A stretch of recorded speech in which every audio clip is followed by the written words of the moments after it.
Topic Talk, taking a new approach on how they grade students. I'll be interested to hear this. The districts are doing away with deadlines and homework and are instead turning to equitable grading. So where's this at? The new grading policy allows students to retake tests and assignments. It also measures what the students have learned by the end of a term without consequences for behavior.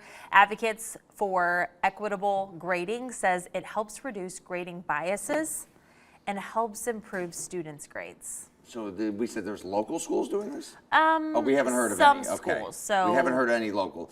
Some students and teachers say the change has led to a lack of lack of accountability, but we have not heard of any school districts, obviously locally, that are doing this approach. Obviously, you want to support your kids and stuff, but if you're not going to do the work, dude, and you get a D on a paper, hopefully that inspires you to, do better than tomorrow. I get to, like, if you have special, like growing up, I had some learning disabilities and certain things, and so I had, you can write and get the thing. I think one of our daughters too had where you get a little extra time, right, to take a test or I had that because I had anxiety. Totally approved. Yes, absolutely.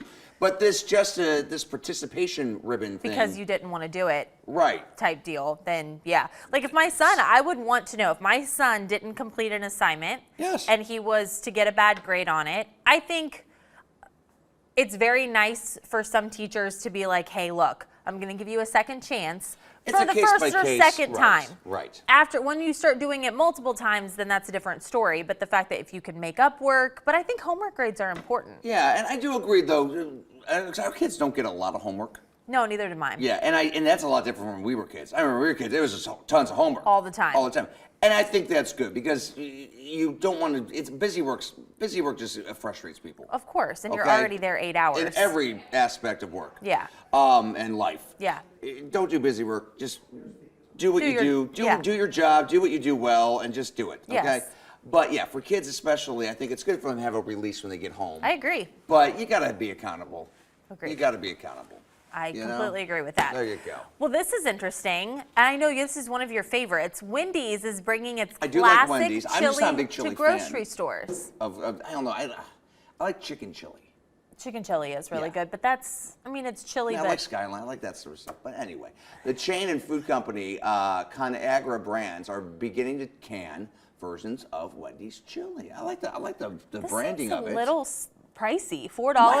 Why don't you just drive through the drive-thru at Wendy's and get your own chili? Well, because it's sometimes more guess you have it at the house. and you have it at the house. Yeah. Isn't that expensive? $4.49 for a can. How much does it feed? I was it does seem a little expensive. One person, maybe two, but Wendy says the grocery version has, quote, flavor you know and love. Yeah. The chili was first served in 1969 when the founder, Dave Thomas, wanted to prevent food waste. He just dumped a bunch of stuff into a Hey, all that, all those garbage clippings and food and stuff, let's just dump it in there. Just dump it in the thing. Hey, it's really good, so it worked. I don't know what's in there, but yeah, go try it out there. I'm all about a good bowl of chili, but I do, yeah. I think that alone would maybe deter somebody. And I'm just not a big fan of chili, in these months, getting in the summer months. Yeah. I think maybe debut that in the fall. In the fall. Especially a hearty chili, because that's hearty. Yeah, you should be in marketing. You should pitch that. Be like, hey, listen, guys. Why would you if they had you there, you'd have been like, don't do it now. Do it during football season.